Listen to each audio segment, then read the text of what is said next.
importantly, you must have the idea, and you must have an idea that is viable and economically sellable. And So how do you know if that idea is sellable or not? Yes, practically there are some people that are already in the field of branding, sales, and marketing. Now, an aspect of entrepreneurship is for you to be able to generate economic value. Another aspect is for you to be able to sell it. So it's those people that are into branding, marketing, and sales that we look at it critically and say, okay, take my advice, go through this way, go through this way, go through this way. Basically, we usually advise them to start small. If an idea is good, over time we will start gaining market dominance. I don't know whether you are getting what, yes, but for mere having idea is not enough for an entrepreneur or an SME to thrive. So that's just it. Well, the funding of it, when you say, when we look at what SMEs is also contributing to employment creation in Nigeria, from my introduction, I talked about 80%. To me, it shows that the sector is also not doing bad. No, you didn't say it's not 80% yet in Nigeria. But the GDP is 50%. Okay. In terms of contribution to employment generation, it's 80%. Yes, they are not doing badly, but when you look at the number of unemployed, the employment rate hit 41% in the last release. So that means that if we have 100 Nigerians that are employable, 41% of them are not doing anything. So we still have a long way to go in terms of this pulling people out of the labor market. Are you getting me, sir? So if SMEs are contributing 80%, I believe it's still not enough. Because even when we compare our GDP rate to the population we have, we are underutilizing our resources. When we look at population-wise, we are underutilizing our resources compared to other countries like Singapore and Brazil that are in our population bracket. So what I'm saying in essence is that we need to do more of using the products we consume locally for us, made in Nigeria. Thank you very much, sir. So that we can really harness what we have locally for our local use. So I believe that if we want to generate idea, we should generate it towards that range of thinking that, look, what are the things they use in Nigeria? How can I contribute? How can we stop importing some of these little things from China and Malaysia? So entrepreneurs should be solution solvers. Yes, sir. But let's look at the founding of the SMEs, because that's also very important. When you also advocate that if you have an idea and I so fun to back it up, that might also just be in the shelves gathering dust. But how can one actually finance SMEs? Thank you very much. We have so many funding sources for SMEs. We have the Bank of Industry, we have the Bank of Agriculture, and we have some other, we have the commercial banks who have set up special funds for SMEs. All the banks, virtually all of them, have keyed into this provision made by CBN. That certain percentage of your funding should be directed to SMEs. Now, as an internal person, the challenge we usually have is we have this idea that may not be marketable because banks are very wrong, because what they don't like, banks don't like trial and error. So we can have this idea and we find out that we can't present this credit for approval because they don't meet the risk acceptance criteria. So a lot of people have been doing making their transaction available for banks to look at their financial history. Are Are you getting me, sir? So these are some of the challenges. Would also say that that policy is also applicable to the startups, those who are just starting this. Yes, startups can come up with idea and start small, but for them to get funding, that means that that should be interventionary funding. That's what will be applicable to those startups, because grants, grants. That was a grant that President Jonathan was doing then. You win. I don't know what happened to it, but don't let me go there. So for startups, the risk is too high for banks to plunge in head on. Otherwise, it will be difficult for their money to come back. Are you getting me, sir? So banks are not that. They are very, I don't want to use reluctant, they hardly fund startups.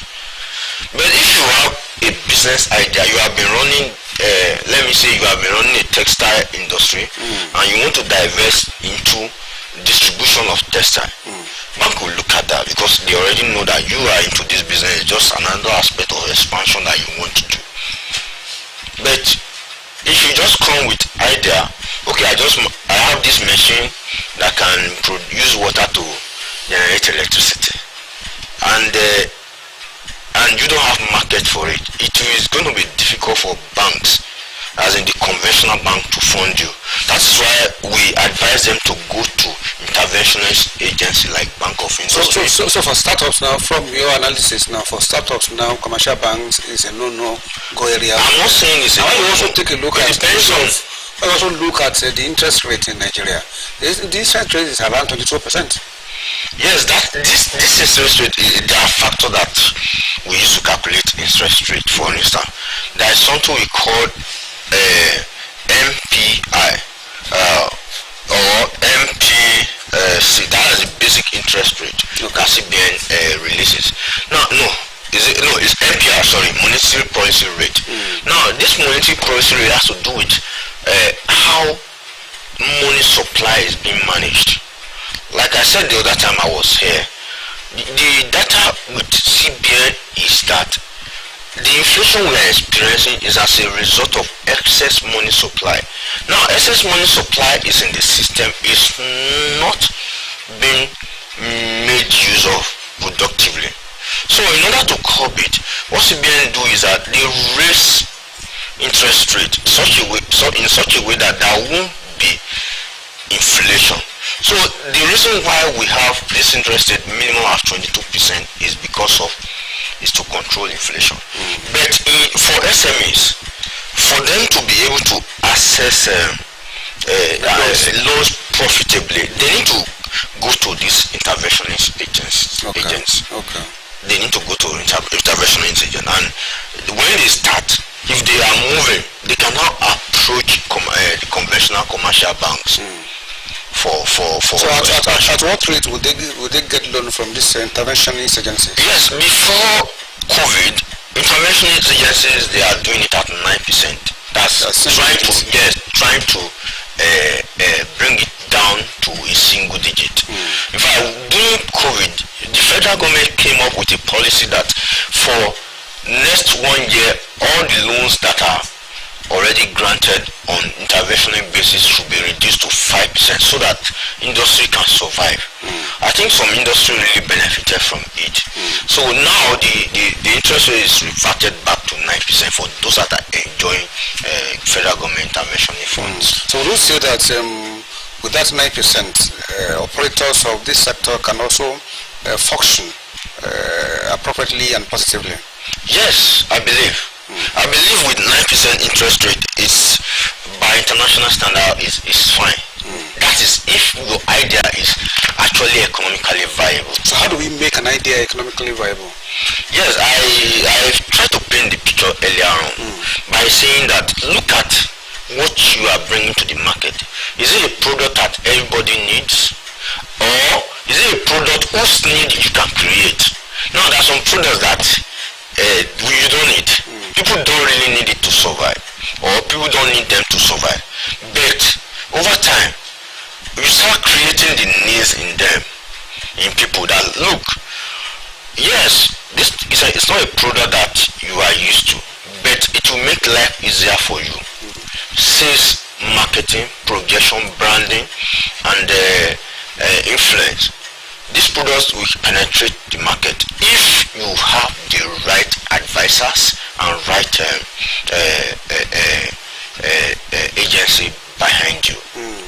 You're also trying to suggest that for anybody to come into that business, they should consult the consultant. Yes, there's no harm asking for professional advice. Now, this is my idea. This is the way I'm seeing it. Let people that have been on the field look at it from professional point of view. Before you know it, you can be there up and making a lot of money. I have a lot of friends that are doing startups and they are doing very, very well. For instance, there are some products that are not even supposed to be coming to the country, but they are coming. Basic products. Look at pen, for instance. I'm just using this pen as an example.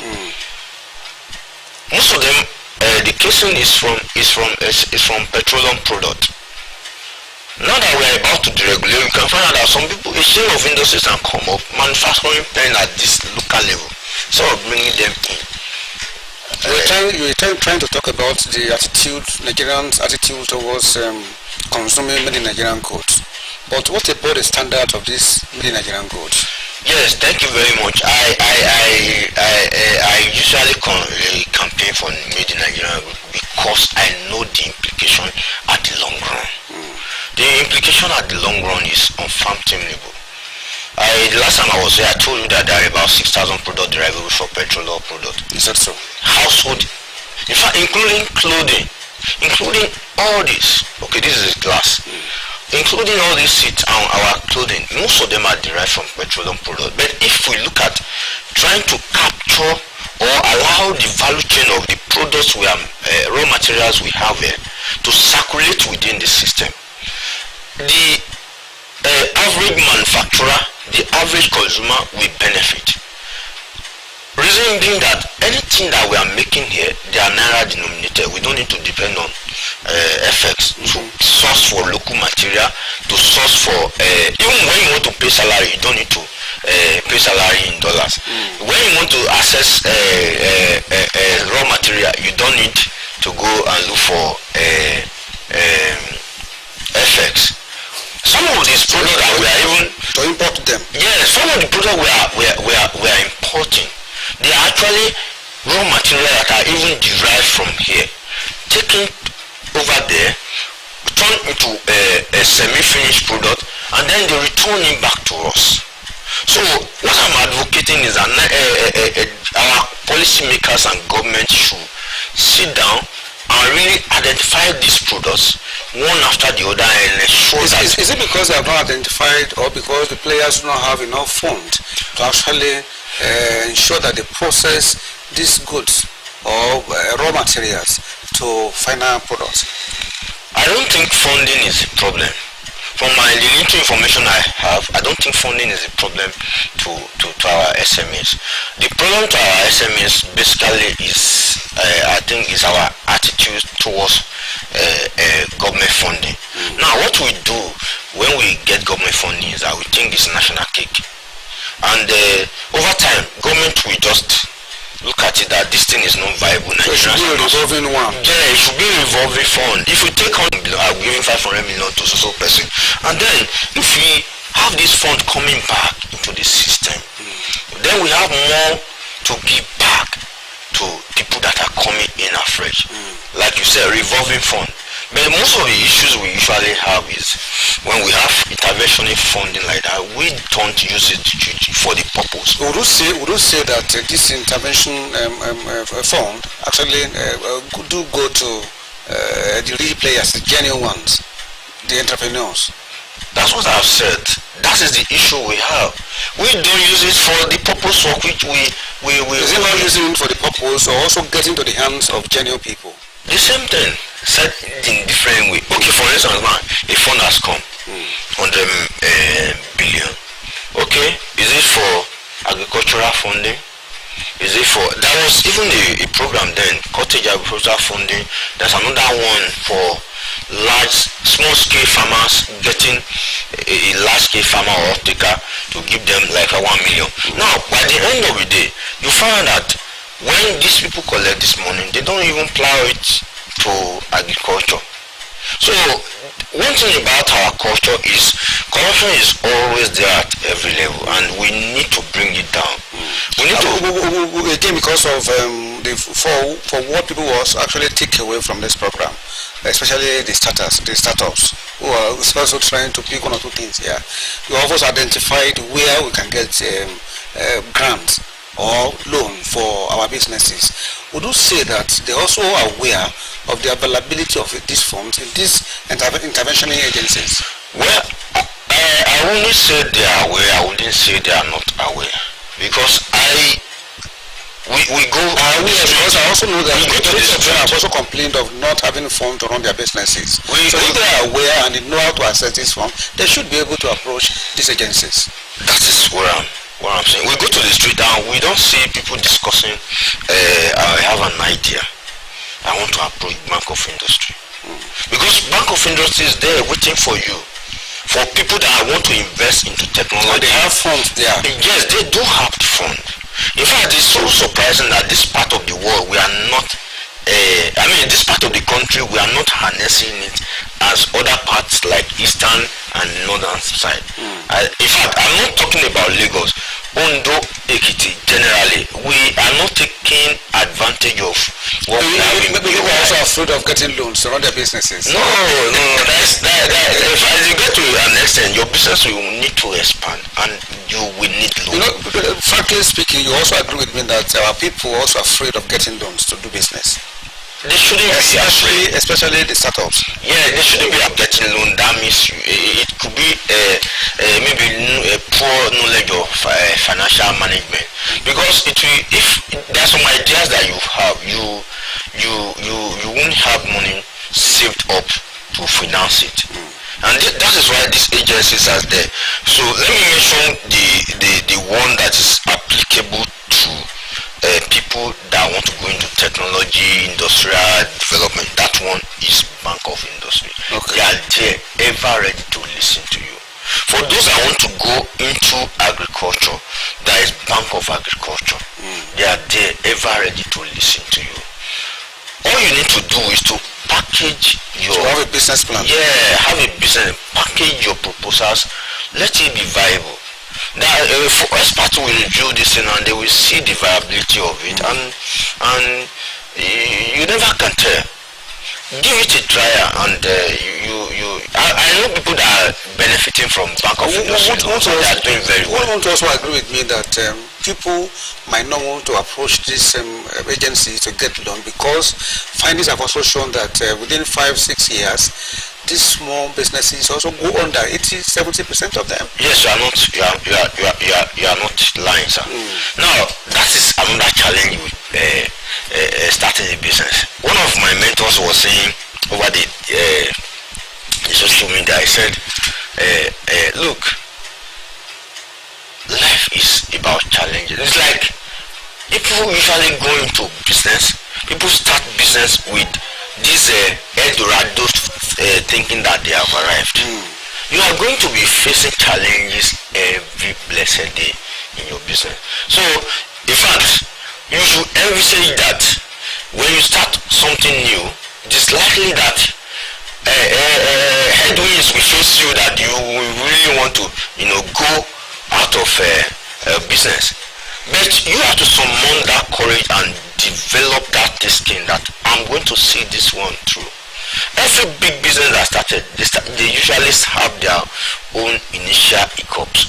It's from that initial hiccups and failure that people that eventually make it in life and sustain the tempo gain and overcome the headwinds. So usually people should go into start business not with the aim now, with the look out for challenges. With look out for the fact that any challenge that want to arise in the course of this business, I'm going to overcome it, not to chicken out. As somebody who has also worked in the banking sector for a long time, do you think that it's also very difficult for startups those just coming to the business to access the loan. I'm talking about the processes, just like we also have in terms of going into these agencies to actually get a loan.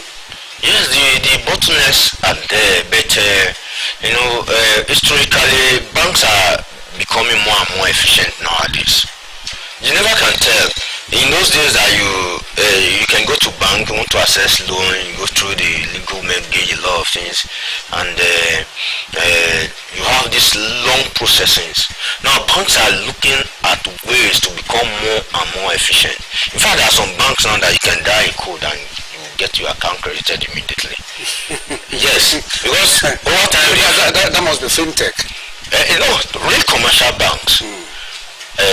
Rich commercial bank, you can dial a code and you get it because they have programming in such a way. Without collateral. Yeah, no. Yes, without tangible collateral. For instance, now there is a bank. If your salary has been coming for the past 6 months, now the USSD code will just pull and quickly take the decision that